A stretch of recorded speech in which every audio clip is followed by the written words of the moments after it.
गे छौरी ले बाबा में चुम्मा तोरो दोनों गलिया गे। माँ शीतला रिकॉर्डिंग स्टूडियो बिहार शरीफ।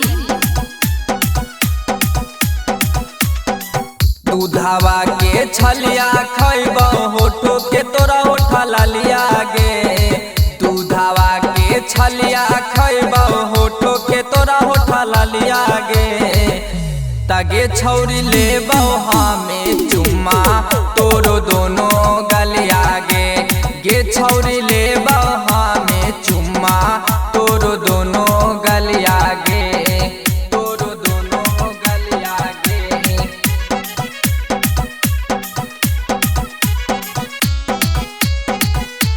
गे छौरी ले हमें चुम्मा मिक्स बाय नितेश राज। दोनों गलिया गे।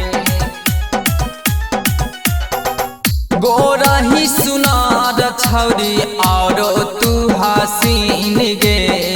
हमहू जवान छौरी तू जवान गे। तू जवान गे। गोरही सुनार छौरी औरो तू हसीन गे।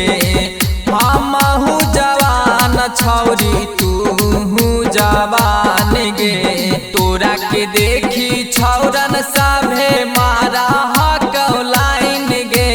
तोरा के देखी छौरन सभे मारा हकलाइन गे। तगे छौरी ले हमें चुम्मा तोरो दोनों गलिया गे।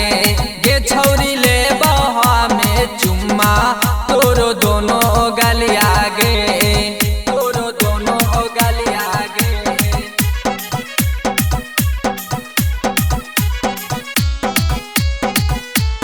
गे छौरी ले हमें चुम्मा मिक्स बाय नितेश तोरो राज। दोनों गलिया गे।